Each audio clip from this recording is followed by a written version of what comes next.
ഓച്ചിറ പരബ്രഹ്മ ക്ഷേത്രത്തിൽ കാളകെട്ട് മഹോത്സവം നാളെ. ഓണാട്ടുകരക്കാരുടെ 28ാം ഓണാഘോഷത്തോടനുബന്ധിച്ചാണ് കാളകെട്ട് നടക്കുന്നത്. 52 കരകളിൽ നിന്നായി 200-ൽ പരം കാളകളാണ് ഉത്സവത്തിനെത്തുക. കർക്കിടകത്തിൽ തുടങ്ങി കന്നിമാസത്തിലെ തിരുവോണത്തിൽ അവസാനിക്കുന്നതാണ് ഓണാട്ടുകരക്കാരുടെ ഓണം.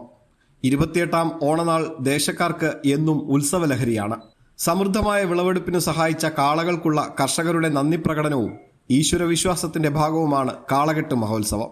നന്ദികേശരൂപങ്ങളുമായി ഓരോ കരക്കാരും ഓച്ചിറ പരബ്രഹ്മമൂർത്തിക്ക് മുന്നിലെത്തും. ഓച്ചിറ പടനിലത്തിൽ ചെറുതും വലുതുമായ കാളകൾ അണിനിരക്കും.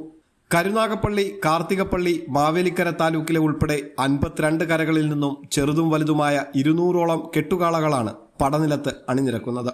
ഇത്തവണയും ഓരോ കരയിൽ നിന്നും ഊരുചുറ്റി പടനിലത്തേക്കെത്താൻ നന്ദികേശന്മാർ ഒരുങ്ങിക്കഴിഞ്ഞു. ഞക്കനാൽ പടിഞ്ഞാറേക്കരയുടെ 72 അടി ഉയരമുള്ള കാലഭൈരവനാണ് ഏറ്റവും വലിപ്പമുള്ള കാള. ശിരസിനു മാത്രം 17 അടി പൊക്കം.